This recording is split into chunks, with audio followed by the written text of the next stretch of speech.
जो परोसा जाता था वो मेहमान को खाना पड़ता था। तो भीष्म पितामह बोले गांधार नरेश को कि अपने पूरे कुनबे को लेके आइए, मैं सब लोगों का आओ भगत करूंगा। तो छोटा सा राज्य, उसका एक कुनबा, सारे रिश्तेदारों को लेकर अब गांधार नरेश आना ही पड़ा, आ गए। जैसे ही वो आया उन सबको जेल में ठूस दिया गया। ओके। और भीष्म पितामह उनको एक मुट्ठी चावल देते थे रोज। जो शकुनी भी था इस जेल में? जी। Okay. Prince of Gandhara Shakuni.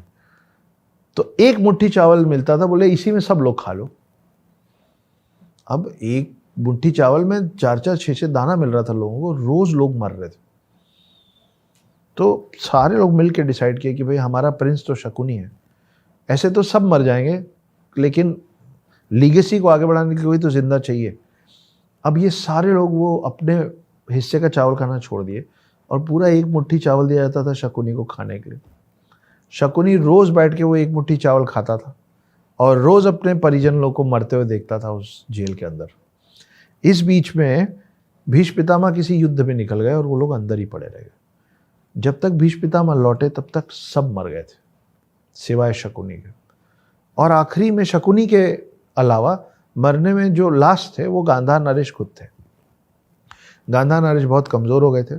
Gandhara Naresh ने एक दिन शकुनी को बोला कि शकुनी, बस मुझे लग रहा है मेरे भी जाने का वक्त आ गया, मैं तुमको एक गिफ्ट देना चाहता हूँ, एक तोहफा देना चाहता हूँ, एक भेंट देना चाहता हूँ।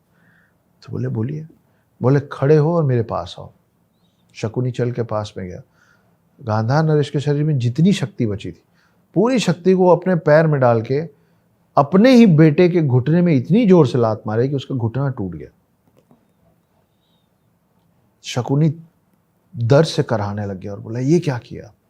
बोले तुम इतने बड़े अय्याश हो कि जब तुम यहां से निकलोगे ना, थोड़े दिन में तुम वही राजपाट और बाकी सब, तुमको जुआ खेलने का इतना शौक, मदिरा पान का शौक, तुम भूल जाओगे कि यहाँ इतने समय इस जेल के अंदर क्या हुआ था।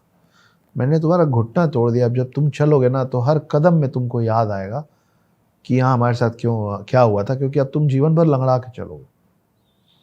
और रही बात उस भेंट की जो मैंने तुमसे प्रॉमिस किया था, बस मैं मरने वाला हूँ। मैं जब मर जाऊंगा ना तो मेरे जो शरीर की हड्डियां होंगी उसका अस्थि विसर्जन मत करना।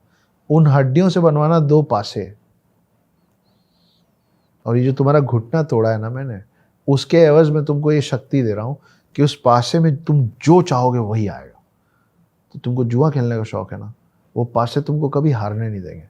इसीलिए आप कभी भी महाभारत देखेंगे ना तो शकुनी ऐसे ऐसे ही करता रहता है, उस पासे को चेंज नहीं करता। वो पासा उसके पिता के हड्डियों से बना हुआ था। और जब फिर शकुनी निकला, और इसीलिए आप शकुनी को देखते हैं, शकुनी हमेशा लंगड़ाता रहता है। उसके पिता ने उसका पाँव तोड़ा था। तो पहली प्रॉब्लम शकुनी को कि मेरी बहन गांधारी को एक अंधे से ब्याह दिए, तो कुरुवंश से चिढ़। उसके बाद भीष्म पितामह ने क्या किया, तो भीष्म पितामह समर्पित थे कुरुवंश पे ना, तो बोले ये जिसके प्रति समर्पित है ना, मैं उस पूरे राज्य को अकेला तबाह कर दूं। लेकिन शक्ति से तो कर नहीं सकते थे, कुरुवंश बहुत। तब वो धीरे धीरे करके दुर्योधन के करीब आए और दुर्योधन का कान भरते भरते भरते भरते और धृतराष्ट्र को भी समझाते थे, उन लोगों को तैयार किया। वो पूरा बिसात बिछाया महाभारत का, जिस